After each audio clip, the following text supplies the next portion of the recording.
কাঁচকলা খুবই উপকারী একটা সবজি, আর কাঁচকলা দিয়ে যদি এরকম মজা করে একটা কাটলেট বানিয়ে দেওয়া যায়, বাচ্চা থেকে বড় সবাই পছন্দ করে খাবে। তো এখানে হাড় ছাড়া চিকেন কুচি করে নিয়েছি 1 কাপ নিয়েছি কাঁচা কলা, কিছু পেঁয়াজ কুচি, কিছু কাঁচামরিচ কুচি, তারপর দিয়ে দিলাম পরিমাণ বুঝে স্বাদ মতো লবণ, আদা রসুন বাটা, ধনিয়া গুঁড়া, কাবাব মশলা গুঁড়া, জিরা গুঁড়া, সামান্য দিয়েছি হলুদের গুঁড়া কালারের জন্য, আর দিলাম 1 টেবিল চামচ সয়াবিন তেল। সামান্য একটু পানি দিয়ে চুলায় বসিয়ে দেব, পানিটাও শুকিয়ে যাবে, আবার সব কিছু সিদ্ধ হয়ে মাখা মাখা হয়ে যাবে, তারপর নামিয়ে নেব। এবার হাতে এগুলোকে চটকে মিহি করে নেব। একেবারে মিহি করব না, মাংসটা একটু দানা দানা থাকবে, এরকম করে ভেঙে একসাথে করে নেব।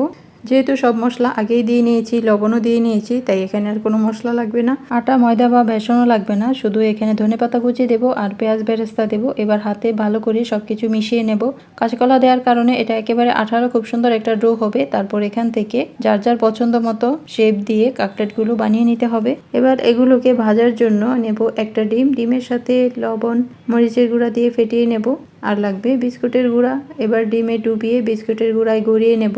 এভাবে বানিয়ে ডিপ ফ্রিজে ফ্রোজেন করেও রেখে দিতে পারেন, যখন খাবেন তখন শুধু তেলে ভেজে নিতে হবে। তো আমি সবগুলো রেডি করে নিয়েছি, এবার তেলে দিয়ে দেব। তেলে মিডিয়াম তাপে মচমচে করে ভেজে নেব।